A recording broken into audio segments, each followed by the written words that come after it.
Hello, everyone, and welcome to Peaceful Anarchism on the Voluntary Virtues Network every Thursday at 1 p.m. And you could also find me on theconsciousresistance.com and theseedsofliberty.com. So today we're welcoming back for yet another stimulating conversation Bill Buppert, who is a writer and author at zerogov.com. He's the author of a book, Zero Gov: Limited Government, Unicorns, and Other Mythological Creatures. You can buy that through the book, or I assume Amazon, right? It's Amazon for $2.99. See that? It won't break your wallet even. It's an excellent read. Not at all. Not at all. And he's also a co-host on the Freedom Fiends show, where he's on twice a month. So today, and he runs a blog where he writes various articles. And one recent one, which really caught my eye, is called "The Torture State: American Inquisition." So I really want to get his take on that, because torture, I guess the last time they really brought up torture was was Guantanamo Bay, right? And then I guess a little bit when in Chicago, right, that place was discovered to have tortured the people. I forget what that was called. Exactly. The black building or something like that. I know exactly the one you're talking about. It's a black site. Right, yeah. Right. So we'll get into that. And perhaps we were discussing before we started recording about Donald Trump, so I think that's a lot of people's minds. Sure. The absurdity of the man. So Bill, welcome back to the show. Oh, it's an honor to come on your show, and I really appreciate what you're doing for the liberty and the abolitionist movement. Yeah, really. I'm really having a lot of fun doing it. Although I'm not getting paid, it's like I think with you, it's a labor of love, right? We would love to make a living at it, but what can you do? we would say, you were asking me earlier on the program before we came on how often I write, and I try to write twice a week by discipline, and I have guest editors on occasion when I can't make it twice a week, and sometimes I do once a week, and I try to come up with original content that's interesting. Writing makes me smarter. And I find that when I come on podcasts with intelligent, articulate fellows like you and others out there, that I always learn something when I do this. It gets me more exposure, and as Michael Dean would tell us, it's rather fiendish to do this together because we just get better and better at audio liberty. Yeah, it's a capitalism, right? It's a win-win situation. Yeah. That's beautiful about it. That's right. Cross promotion, right? And that's right. And I've got to use my tagline from Freedom Fiends, if you don't mind, if you'll indulge me, which is that you and I are in the work of philosophically terraforming the planet, one disobedient serf at a time. Beautiful. I love that. I love it. It's great. Indeed. Steal it. Definitely. I will. So let's get into your article about torture. So can you give us a little background of what it's about, summary? I can indeed. Torture has always been around, and of course I don't have to explain to the audience what torture is. Torture is in a very short form, it's the non-consensual sadistic abuse of another human being to derive some kind of gain or information from doing that. Now, I would suggest to you that torture has been institutionalized in the United States since the Constitution, if not the Articles of Confederation, if not back to 1775, a year before the DI. The reason I say that is this. April 19, 1775, Lexington and Concord. There was an incident that really put the back into the Redcoats' resistance on their way back from having limped away from Lexington and Concord, and they came under fire, and the troops had to actually turn around and head back to Boston. In the process of heading back to Boston, a number of them were shot, killed, wounded, whatever the case may be. The Redcoats, the lobsterbacks, the British regulars, they weren't, because everybody was British at the time, to include Paul Revere, because he didn't say the British are coming, he said the regulars are out. One of the regulars apparently had been mutilated by a member of the militia, not under orders to do so, but had been murdered by a member of the militia. This really put the steel into the spine of the retreating regulars, and it may have been a correlative factor in them busting into houses and wounding and killing men, women, and children on their way back to Boston. I use that illustration for two purposes. Number one, to illustrate that number one, it's happened a lot in our history, and it's been there for a long time. But number two, when people are treated in that fashion and mutilated in that fashion, all it does is make things worse for both parties involved. And we're going to talk about that a little bit down the line, because what I address in my article is what I think torture did to the French when they used that in Algeria from 1948 to 1958 and 62. Yeah. So Americans have been torturing for a while. I did hear about that story. I recently we had Prof CJ. I don't know if you're familiar with him from the Dangerous History podcast. Right? Yeah, he's a really awesome historian. And we had him on the Seeds of Liberty podcast show. And really great guy. And and he did his Revolutionary War series, and I was listening to a bit of that. And wow, it's like, there's a reason that kind of stuff was not included in your government history education, but it really brings it to light, and it's like watching it on TV or in real life. Is like he really brought it to life the way he described it. So, yeah. Oh, he's a great historian and a great storyteller, because great history is great storytelling. It's those narrative arcs and those thematic arcs and those arcs of, well, great men and minor men and great women and minor women who make things interesting. Would anybody watch a soap opera if there was not infidelity or deceit? Of course not. How would it be interesting, right? Right. Of course right. And history is chock full of that. So we fast forward from April 19th, 1775, and we go to 1898, and we have the Spanish-American Wars, where we're fighting for possession of all the Spanish colonies in the Philippines, in Cuba, Puerto Rico, places like that. In the Philippines, we find that the American forces endorse waterboarding and use waterboarding. And by the way, they estimate 1 out of every 3 native Filipinos who were waterboarded died in the process. This is the same time when there was a general order on one of the islands that was under occupation by the Americans that any military-age male over the age of 10, I repeat, over the age of 10, could be shot on sight if they wished. We fast forward to World War I, to World War II, and then into the Korean War, into the Vietnam War, in which I recommend a book called Kill Anything That Moves, part of the American Empire Project. You'll find it on Amazon, in which they relate that between 2.5 million and 3.5 million civilians, not soldiers, civilians died during that conflict in that little sliver of time from 62 to 75 that America was involved in that conflict. Then we fast forward now, 2001. All of a sudden what we have is, for the first time in our history, we have the Office of Legislative Counsel under John Yoo with Bolshevik II saying, yea and verily, not only are we going to allow torture, or what they like to call enhanced interrogation techniques, we're going to endorse Guantanamo, we're going to endorse black sites, and we're going to do something that's called rendition. Rendition is where you take a guy like Bill or like Danilo, who becomes an enemy of the state, and maybe they're a little deeper into it, or you suspect they have more information than they would let on. You send them to a black site outside of the continental United States, outside of Cuba, let's say Saudi Arabia, Romania, Hungary, places like that. And they do very naughty, nasty, sadistic things to people. So here, and I think that when you institutionalize torture, and I'm paraphrasing here, a society and a civilization is credited with its degree of civilization by the way it treats the most vulnerable and innocent members of society. In this case, I happen to be a pro-lifer from conception.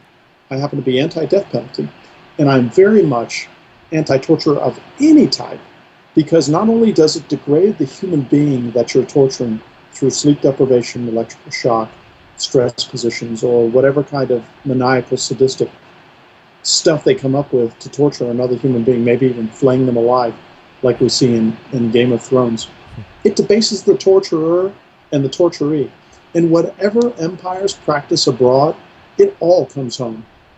And that's what's happening now, because you mentioned it when we were talking about the show earlier, where you mentioned that Chicago black site with the Chicago PD, where they were doing that kind of thing to people. The reason torture concerns me so much is because not only have they institutionalized that, and then of course we have the infanticide, then of course we have the death penalty, and then of course we have the gulag system in America. We have the largest per capita prison population on planet Earth. people on parole, probation, and in cages from the local to the federal level, it numbers, I think, 3 to 4 million. We can stipulate that by looking it up on the internet. Mm-hmm. But look at this, for instance.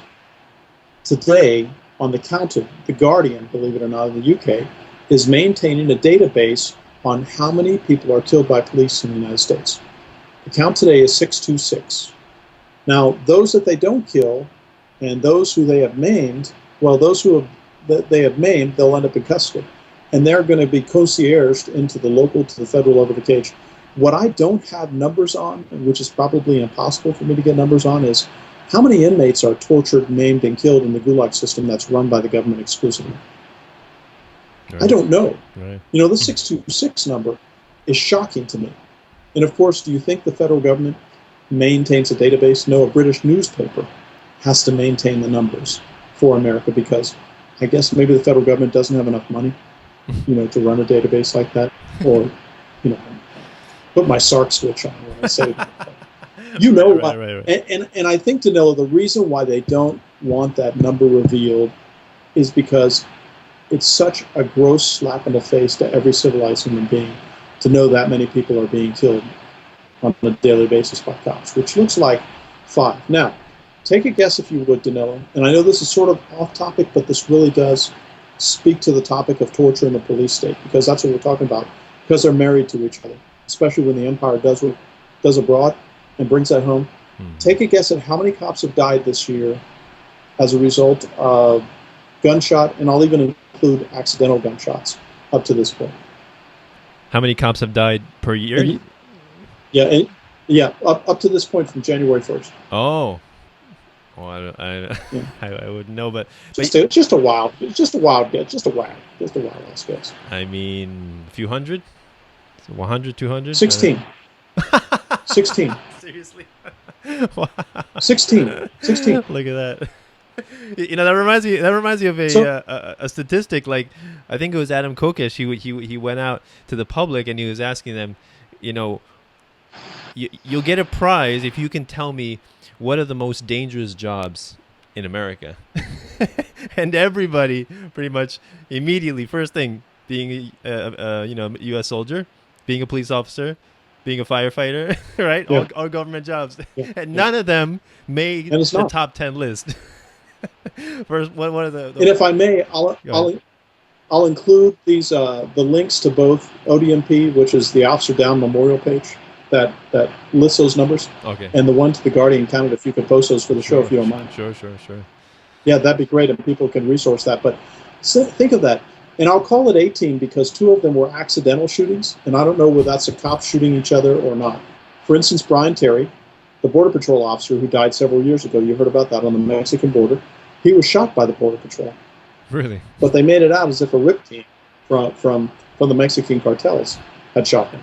But that's not the case. It was fratricide. Yeah. So I don't even know. I'd have to dig in the numbers to see how many of those policemen who were killed were actually killed in an altercation that involved a gun that wasn't fratricide. I don't know, because when they have the 2 additional ones that say accidental gunshot, mm-hmm, I'm taking a guess and raising my eyebrow and thinking, his buddy probably shot him. Yeah. Someone. That's right. Probably what happened. Now, this is 57 dead total up to this point this year.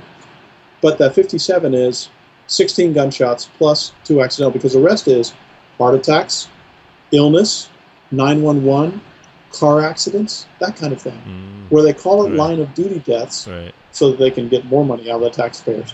But they're not actually crime deaths. So when you do the number of 16 versus 626, and you do those ratios, wow. And I'm of a mind, too, that 626 number, Danilo, is under, miss, and non-reported. I think it's bigger than that. But right now we're trending towards 1,300 to 1,400. And I'm certain that either you or your audience remember seeing memes where they said, you know what? 400 people are killed by police every year. Do you remember hearing that number? Yeah. It's not. It's 3 to 4 times that amount. And it has been a lot.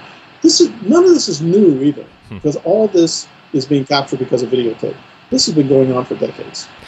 So what does that have to do with torture? Yeah. Go ahead. So what does that? I didn't mean to interrupt you. No, it's okay. No problem. What does that have to do with torture? What it has to do with torture is that, what are tasers for? How many beatings do we see on video? How many beatings do we see of people in the gulag? Yeah. How many women have we seen assaulted by cops? Pregnant women tased, a woman shoved across a drunk tank inside a police facility. She hits her face on the concrete bench and has to get plastic surgery as a result. I would suggest to you that all of that is torture. All of that is torture because it's sadistic and it's the imposition of pain on other people at the whim of a government figure.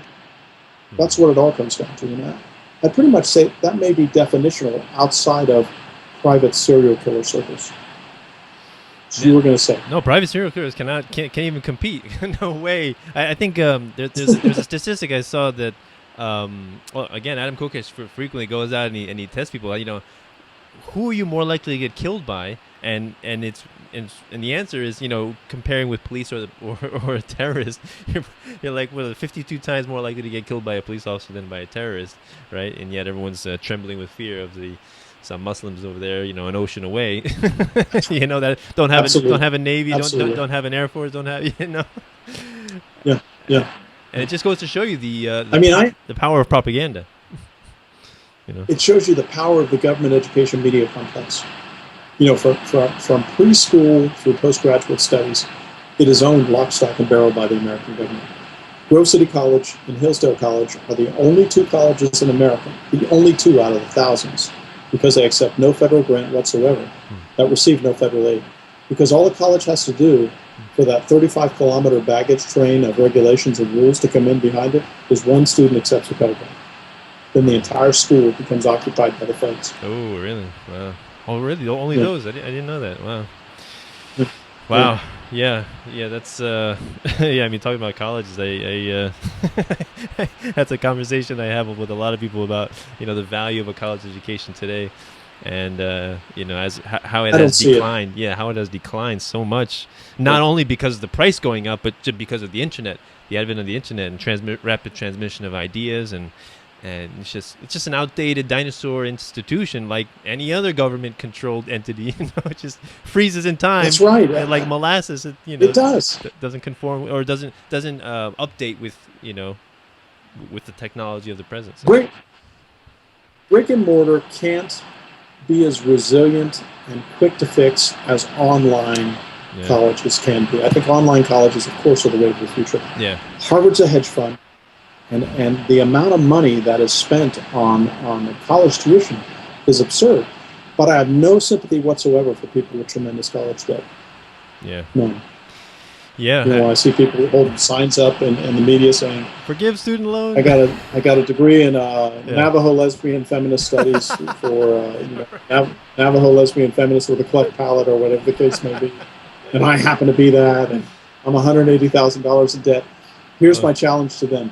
Show me just one student who was forced to sign the contract for their student loans. Just one. Yeah.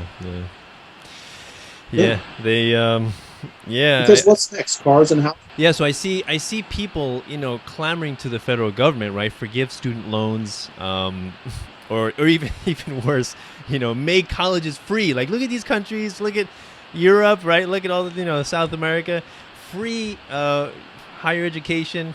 Why can't we do that? And I'm like, you know, do you seriously think it's free? Like, you know, some people think that, I mean, other people understand, right? Yeah, you got to pay more taxes and then it's free, but then it's not really free because you have less money, you know, so just, and then you have the boondoggle of when the state acquires those funds, you know, how much of those funds actually go to the place, the destination, and instead of actually, you know, paying off, you know, special interest groups and political friends along the way.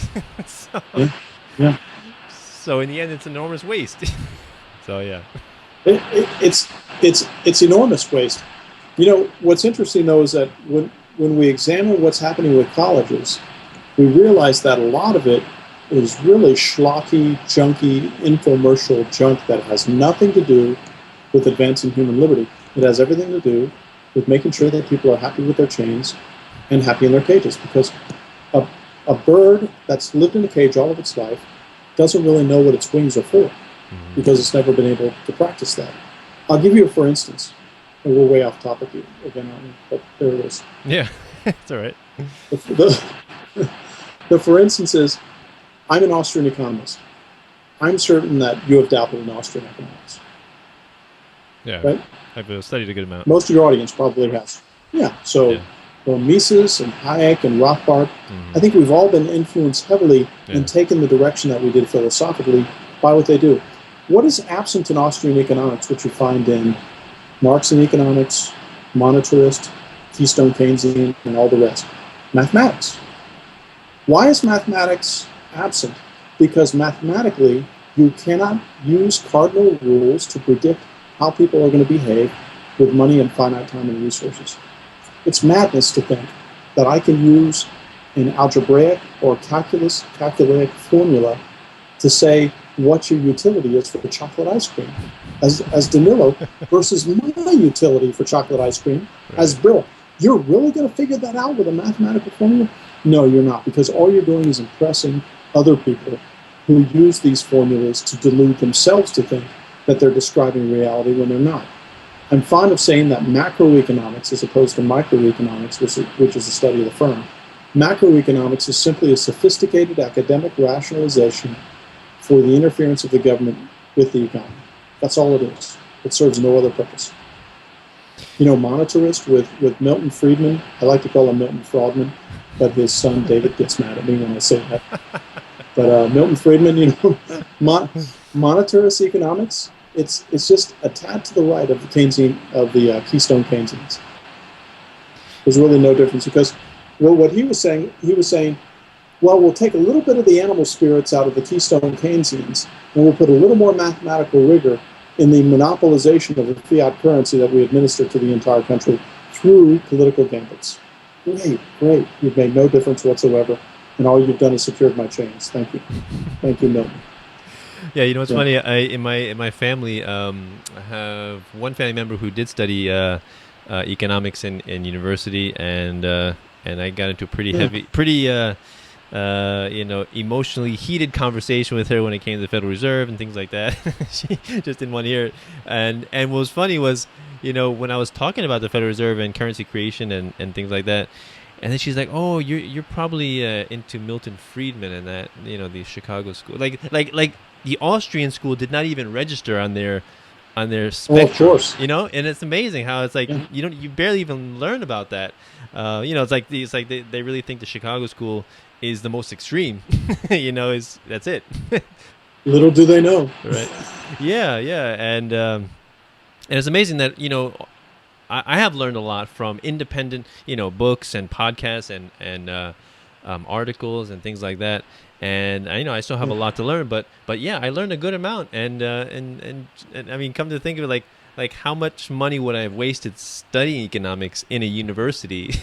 You know, as opposed when you've got the Ludwig von Mises Institute to provide you with everything. Yeah, and everything is free. They must have thousands of hours. It is thousands of hours of stuff. Yeah, everything's free. So the internet's a real great. It's a blessing on humanity, and I think not many people realize that, right? And as John Kerry said, the internet is making it harder to govern, right?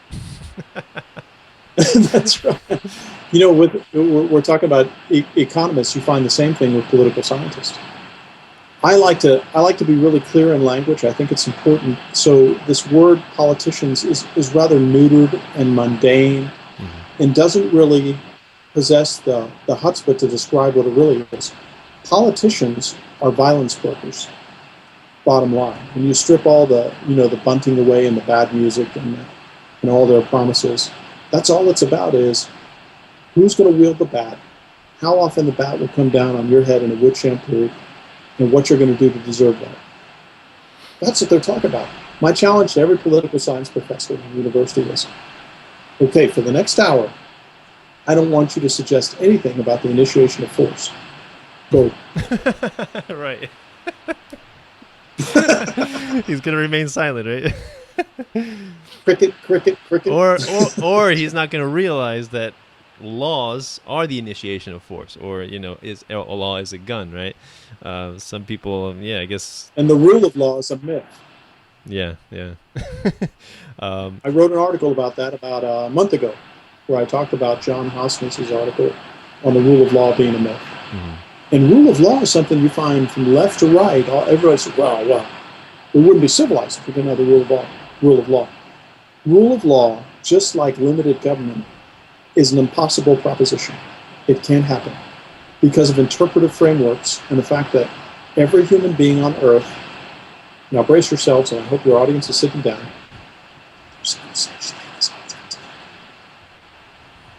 doesn't exist anywhere in the human dimension. The softer the science, the more apparent it becomes that bias filters, and confirmation biases are the rule in how we examine the world and look at the world.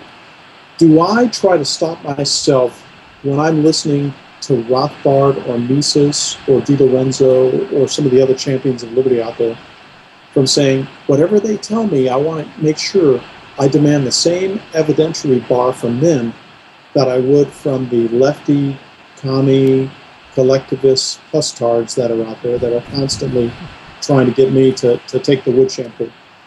Yeah. And I have to fight that because it's my bias, because my assumption is Mises and Rothbard, who I've taken very serious in my own intellectual and philosophical formation, I have a confirmation bias with them, and I have to be very conscious about making sure that I exact from them the same level of scrutiny and skepticism that I apply to the left and the right, even though I hate that term, left and right, because I think you're either an individualist, like DeMillo and myself, or you're a bloody coercionist. Yeah. There's no two ways about it. Right. It's two different ways to kill: beheading or bloodletting. I mean, still death. It doesn't really matter the method, right? That's right. I'm fond of saying that voting is just a serial killer beauty contest. Yeah. Voting is violence. That's what it comes down to. So let me ask you about the rule of law, because when I post stuff on Facebook, there's this one guy who is a very passionate minarchist, and one of the things that he constantly brings up, which I think a lot of people have on their mind, you say, you're against government, you're against laws, so what's to stop somebody from like starting a child pornography thing, or I don't know, human trafficking, or a lot of these ridiculous things. And I mean, the first thing that I would say is, does that happen today? Right? And of course it does. And see, but you know what? That's the answer.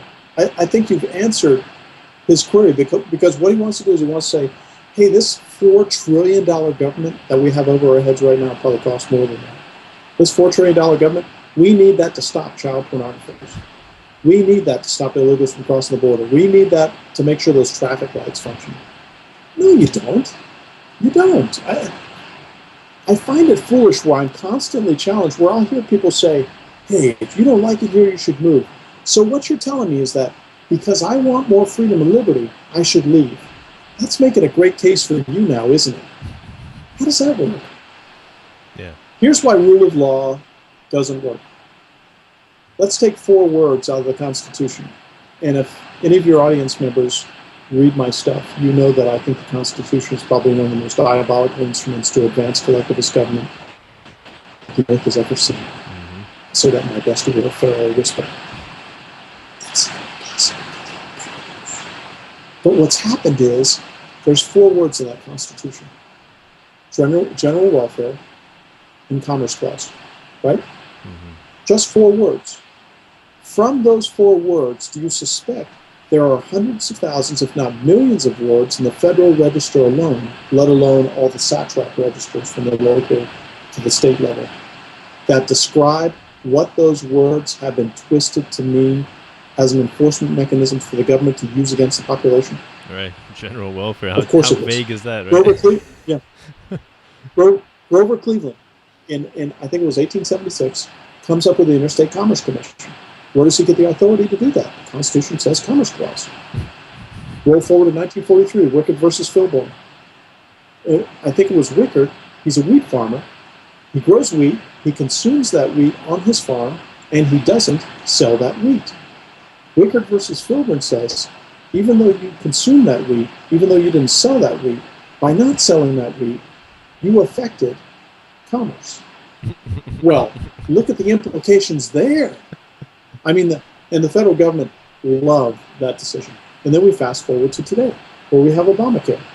Not Robert's last oration on that, but the first one he did. If you look at Clarence Thomas's dissent, Clarence Thomas says something very interesting. I think it's on page 102 of his dissent, where it reads, and I paraphrase, "What's so dangerous about Obamacare is not only is it a tax, but it is taxing not activity, but inactivity." So we take the Commerce Clause from 1791, we fast forward to Cleveland, we fast forward to 1943, and we fast forward to today. Two words, alleged rule of law, have turned into what? A monstrous straitjacket on our ability to be free men and women. Monstrous. And we haven't even talked about the general welfare. And let's suppose we have this too, Danilo. There's a court case coming up, and somebody can pick out of a hat what the court case involves. It could be medical marijuana, it could be a death, it could be a robbery, whatever you call it. You're from Harvard, and I happen to be from, let's make up something, the San Diego Jeffersonian School of Law, a rather conservative institution. You're from a liberal institution. You're a liberal lawyer. I'm a conservative lawyer. I guarantee you, even though we both work towards minarchist and maxarchist ends, we may have different interpretations on it, and the judge will take a decision on what he wants that to be, but we both have different interpretations of what precedents are in the law to establish this rule of law. That rule of law is politically malleable. If it's politically malleable, it means it has no objective standard whatsoever. And we just said a few minutes ago that objectivity is impossible in the human condition. So when I combine those things, I say that the rule of law, and John Hosness in his article, and you can find it on my website, The Myth of the Rule of Law, he makes a much more cogent and eloquent case that's backed up by a whole lot of facts and anecdotal evidence and stuff that this brief span of time in which I'm explaining it here, it can be amplified there, but he makes the case, it's just, all it does is work to making government bigger and bigger and bigger. Yeah, and talking about Obamacare, it's funny how proud Obama is for how many people have registered. Whereas you have to realize, well, if you put a gun to people's heads, you will get a lot of people to do stuff. That's not something to be proud of. That's right. Yeah. And by the way, going back to the beginning of the show, torture is rule of law in America. Right. It is the rule of law. It's institutionalized. It's permitted, and all of us know just how awful it's been for a lot of the witnesses that are coming out. I think there was one 12-year-old boy who was taken into Gitmo, and he was subject to a lot of really nasty stuff. What's happened in Iraq, Afghanistan, all the black sites. One can find anecdotal evidence and stories of people who have been released or made their way out of it. The stories that we're not going to hear is people who have died within the system, people who have been maimed in such a fashion, cowed in such a fashion, that they're so victimized and traumatized by what they experienced that they don't have the courage to share it with anybody else. But I did want, before we leave the whole torture thing, I would urge your audience to examine what happened when the French went into Algeria and they used torture as an institutional and martial device that was part of their war aims when they were there. And they did this on a regular basis. Not only did they come out of their worst for it, and they didn't win the campaign, because usually torture and mutilation tends to stiffen the resistance campaign that's being tortured and mutilated, and doesn't make them cower in fear. It makes them horribly angry, especially if it happens to women and children. It had a whole lot of repercussions in France and gave France a real black eye internationally. And then ironically enough, this is correlative, not causative, I think it was 63 or 64, the French Paras and certain French regulars tried to stage a military coup against the fourth regime in France to actually take over the Parisian government. And a lot of it could be traced to the elements that had committed torture, and used it as a national device in Algeria, trying to keep Algeria and two other countries, Tunisia and one other one, within the French sphere. But of course they lost it, because in 58, Algeria sort of went dark from a counterinsurgency perspective. The French backed off, left. 62, all of a sudden, the French are prostrate. They can't do anything about it. They grant Algeria its independence. It has its independence. What's really interesting about the colonization of Algeria is that you can count probably in the thousands, not the tens of thousands, but the thousands of French têtes noires the actual French colonials who went down there from France and weren't Algerians or Bedou or anything like that, who remained in the country. That's almost unheard of in colonialism for that to happen. And I think what that speaks to is a subtext of savagery that the French had imposed on them since the colony became, a French possession in the 1830s. So I think as a snapshot, France is real interesting to look at as what can happen to a country with torture. Yeah. Yeah, it makes me think also, I heard some other people argue, in support of government from this very reason, like that, that you say troops go over and they torture people and they say, look, you see, people are savages, people are evil. This is why we need government to rein in the savagery of people. and I'm thinking, what? Are you serious? Like, all this is done under the cloak of government, right? Under the banner of the state. How can you say, You're right, Danilo. It's a brilliant point, because what I found, though, is that now I do Socratic drilling with people. In my younger days, I used to be rather savage, where somebody say, I'm a communist or I'm a socialist. I go, oh, you're this, blah, blah, blah, blah, blah, blah, blah. I'd be very accusatory, and I'd be I'm not a very rude guy. I'm pretty gentlemanly. But I guess I'd be rude for who I am at the time. And I could see that it was having a negative effect on me. Now, if I meet Danilo and you don't happen to be the abolitionist who I know you'd be, but you happen to be a socialist just for role-playing purposes, Danilo, you'd say, I'm a socialist. And I'd say, tell me about that. And the reason I say that is because I want you, through Socratic questioning, to explain to me what socialism means. Because what really gets most socialists, communists, and neoconservatives, for that matter, is at the end, I'll listen to what they talk about, and I'll say, the only reason why I can't subscribe to your philosophy, despite the way you've painted it and how colorful you've made it and how beneficial for all of us it appears to be, is that I think that the use of violence to form a society means that you're using immoral means to achieve moral ends, and that's an impossible equation. So I can never be on board with that. And most of them are speechless when I say that. Yeah. And then from there, you can Socratically drill. And you could say, for instance, what I love about being an abolitionist, Danilo, we've talked about this before, I think, is that people say, well, what's that? It means I'm opposed to all forms of human slavery. Which ones do you support? Mm-hmm. So it's another means of making people sort of have to come out and morally justify their wickedness. And it puts them in an uncomfortable position rhetorically. Mm-hmm. Yeah, a lot of my family members, it's funny you use the example socialist, because a lot of my family members are Democrats/socialists. They enjoy to call themselves that. And just recently, we were talking about Cuba, and they were saying how wonderful of a country it is. Like, it's got great culture. It's got, all this stuff. And in my mind, I'm like, how many people do you hear fleeing the United States to go into Cuba? Or how many people do you know fleeing South Korea to go into North Korea? If it's such a wonderful place, right? I know. Because often, of course, it's the opposite, right? Now, I have to tell you, I grew up in Miami, and I love Cuban culture. I love the music. I love the food. I love the dancing. I think I can't wait to go to Cuba. I can't wait. Think of this too, Danilo. This is exciting. I'm not a bass fisherman, but I have friends who are bass fishermen. Americans are the best bass fishermen on planet Earth. In the 1950s, under the regime before Castro, they have a lot of lakes on Cuba, and the mafia would stock several of those lakes with really prized bass. The Cubans aren't competent bass fishermen like Americans, so imagine what kind of bass are waiting in Cuban lakes for talented American bass fishermen. Really? Oh. Among other things. And of course, the joys of cooking, the joys of eating Cuban food. Yeah. Cuban music, I'd have to have my ears soldered shut if I could only listen to Mexican music, but I love Afro-Cuban. Yeah.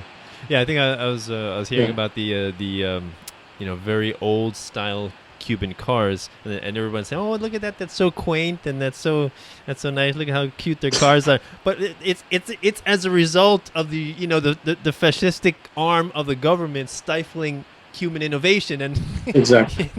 It's not exactly. It's not that they're trying to be cute or quaint, right? Yeah. It's going to be great when it opens up. I think sanctions on Cuba is what has kept Castro in power. I think if one were to take an academic gander at sanctions as a useful international arm of influencing a nation state's behavior, they would find it usually achieves the exact opposite. Castro has been able to use those sanctions, as the North Koreans have, and I would suggest as the Iranians have, as a rallying cry for being oppressed from external mechanisms and things like that.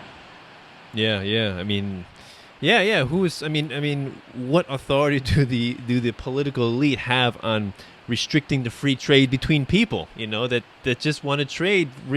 Like, what does it matter if a car is made in Germany or a sweater is made in Iran? Like, if people want to buy it, they want to purchase it, that's their business, right?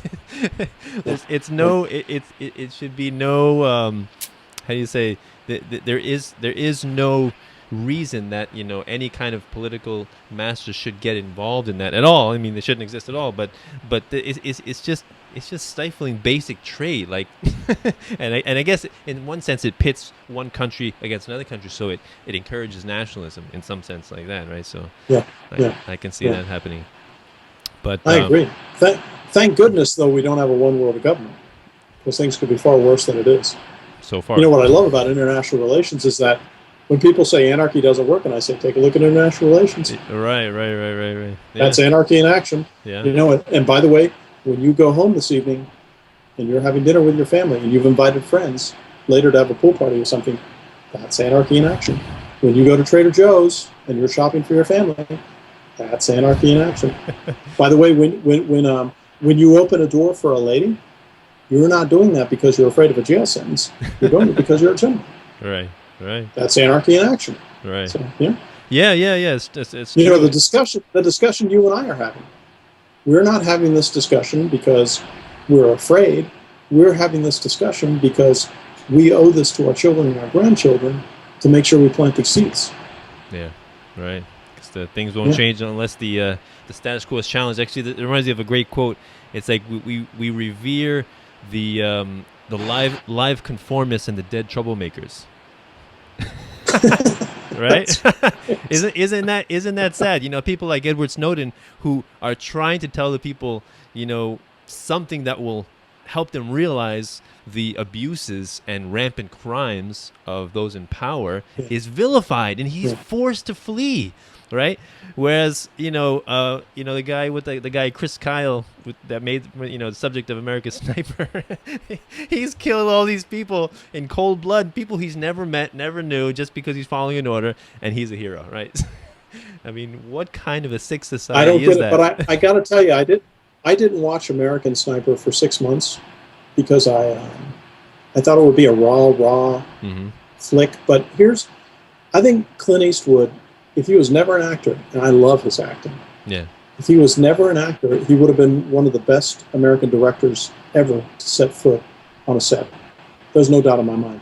He does top-notch cinematic work. I mean, just terrific. But when I watched it, and of course we're talking about confirmation bias here, and maybe it was my biases, my filters were on for being anti-war, I thought to myself, there's an anti-war undercurrent in this whole thing, because Chris Kyle wasn't exactly an enviable human being towards the end of the movie.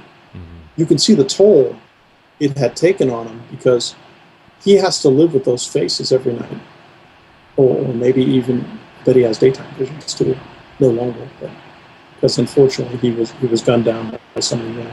Because I don't wish violence upon people unless I'm acting in self-defense, because murder begins where self-defense ends. So I wouldn't wish to kill Kyle, but for Kyle to be lionized by so much of the population for invading a country and then shooting not only men, but apparently from the film and from what we've seen of his own explanation of what he's done, he has shot women and children. So am I to suppose, let's look at that, am I to suppose that the Chinese, North Koreans, you name the bad guy, invade the United States? Would you then lionize the Chinese snipers who were taking out American resistors? Oh, maybe not, would you? Yeah, got it. Exactly. Yeah. Yeah. People just defending their home country from invaders is what it is. We are the terrorists, right? That's exactly what they're doing. It reminds me of terrorism. No, I was gonna say it reminds me of terrorism comes from occupation. Right. Like this comedian, he said, not only will we invade your country, not only will we destroy your houses and assault your women and children and kill them, years later we will make a movie about it and then cry and be sad about it that we did that. Like what? So it's almost like collectivism is a mental illness. Yeah, it is. Oh yeah, I definitely believe that. Oh yeah. The most dangerous. What were you going to say about Eastwood? Oh yeah, I was going to say Clint Eastwood. I think you think he's a libertarian in some. I don't know if he's full fledged, but in some sense, I think he was kind of a libertarian. And the purpose of the film, I heard from many sources, was to portray the horrors and atrocities of war. And it's although I didn't see the movie, but from what I gather, that was the purpose of his movie. However, in many people, in a lot of Americans who were already gung ho, status types, their patriotism was even more strengthened as a result. Even though that's what his intention was, So it in some sense it seemed to have the opposite effect. And again, that's confirmation bias. Yeah. Right. Yeah. When the end credits are rolling in American Sniper, it shows the miles-long line of people waving flags when his funeral procession is passing down the Texas highway. Oh, really? So it sort of grandstands that very thing you were just describing.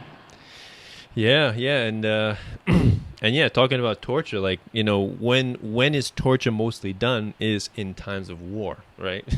Because war is glorified murder, right? I think one of my favorite Voltaire quotes is murder is illegal or unacceptable except when it's done in large numbers and to the sound of trumpets, right?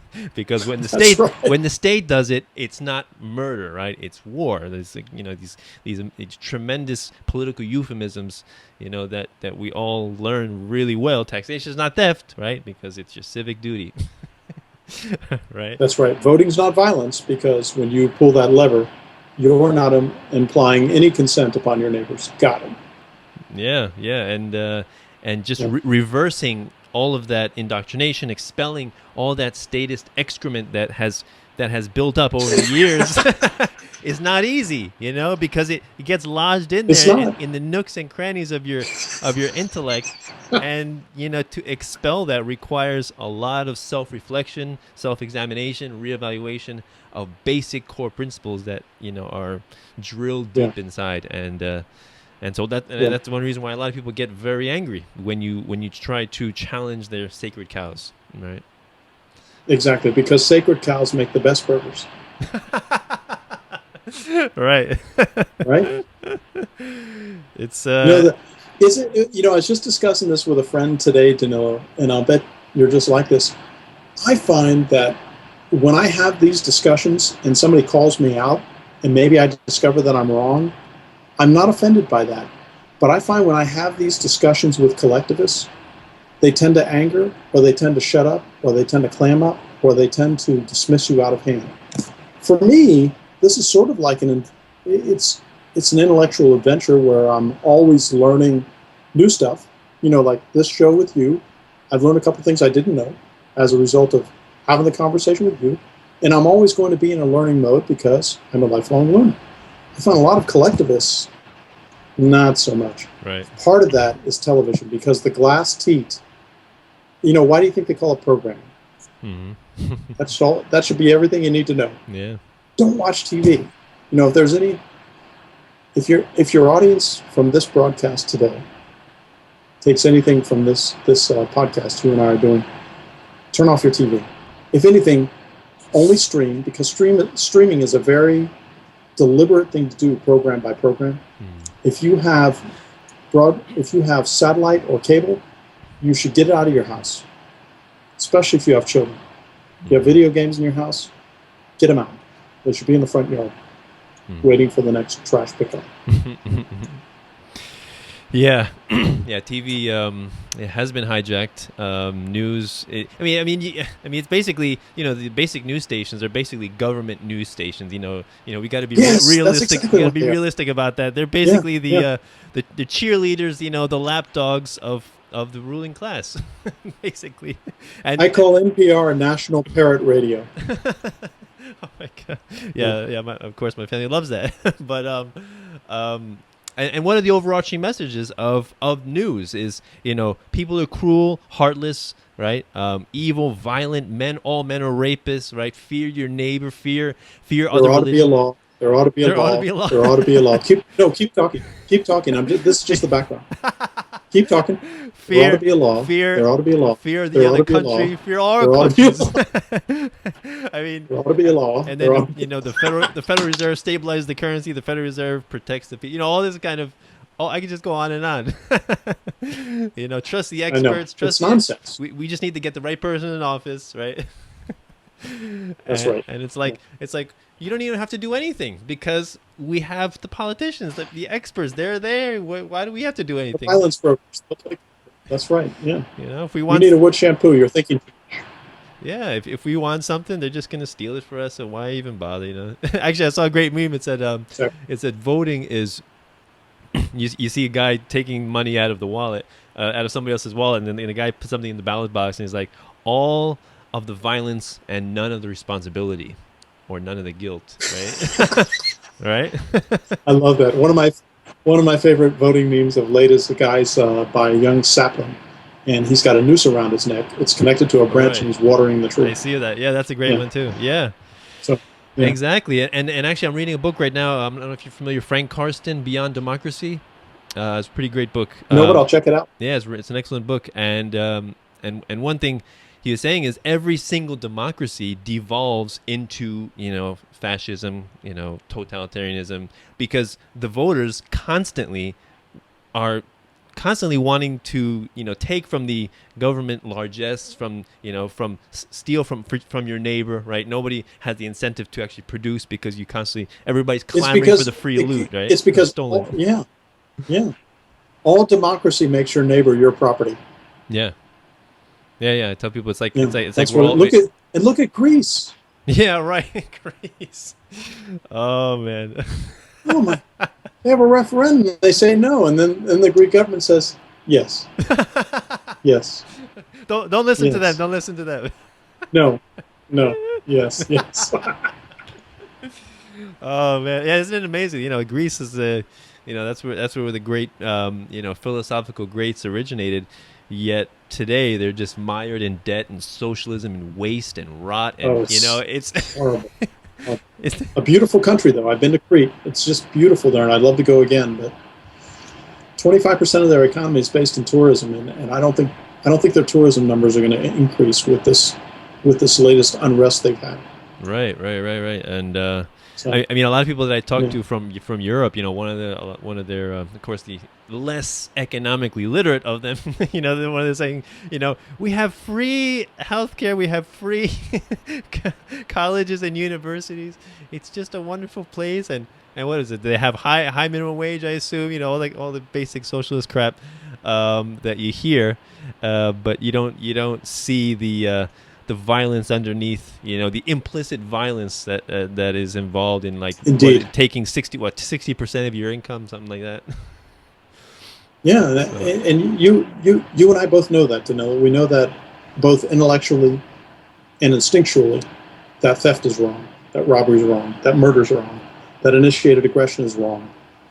But all the rest of the body snatched people that we're surrounded by, they think otherwise. They think that collectivism is good, and they think that impossible moral calculus of immoral means can yield moral ends.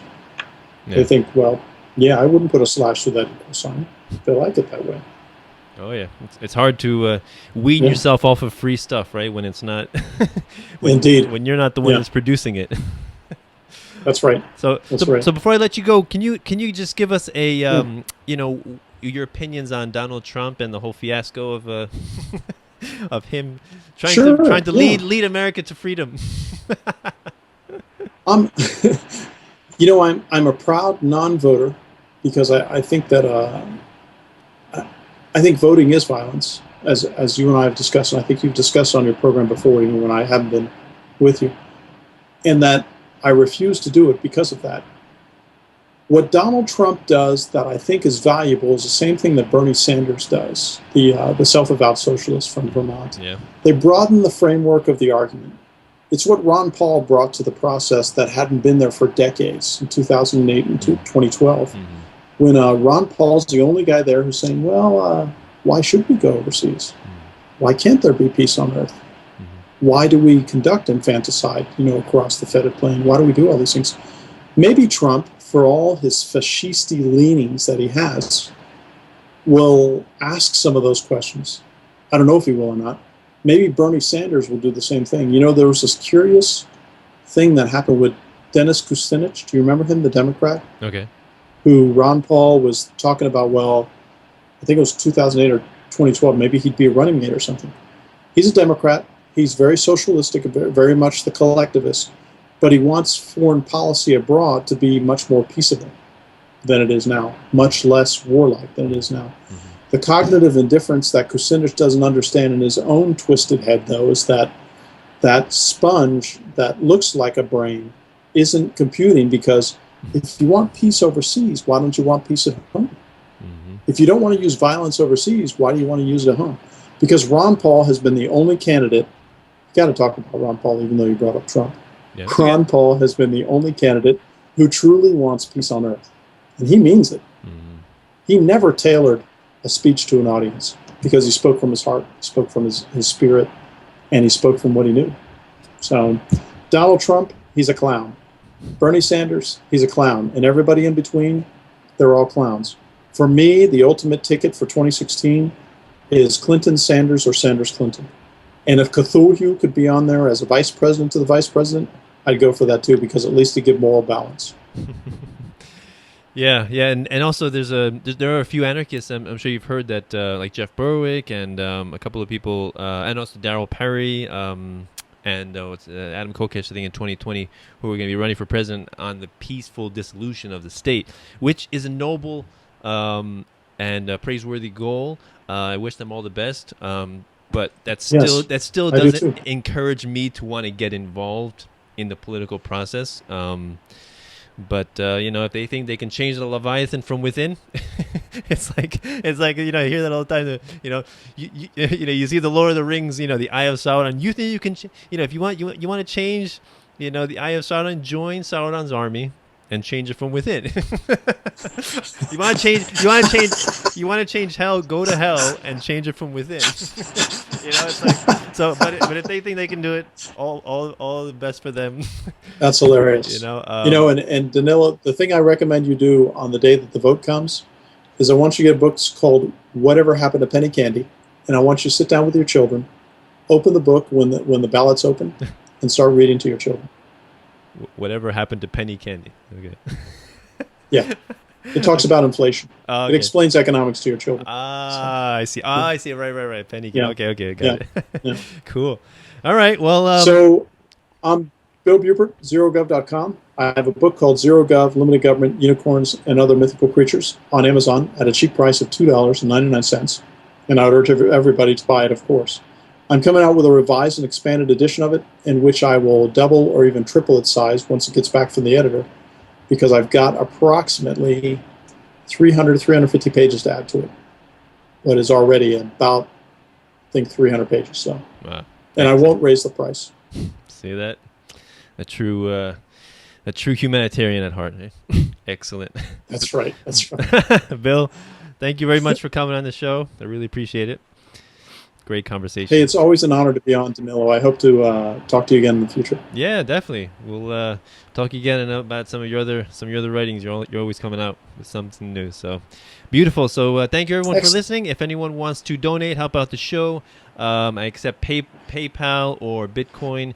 And very soon I'm going to be accepting Patreon. I'm currently getting that set up, but it's going to facilitate some donations. Everybody wants to help us out. If you want to send some gold and silver through the mail, I don't trust USPS, but if you think you can get it, by all means try. we wouldn't want those things to get lost like most other pieces gets lost. So very cool. Thank you very much for a wonderful conversation. This is Peaceful Anarchism on the Voluntary Virtues Network and theconsciousresistance.com and theseedsofliberty.com. Wishing everyone have a wonderful day. Take care. Bye.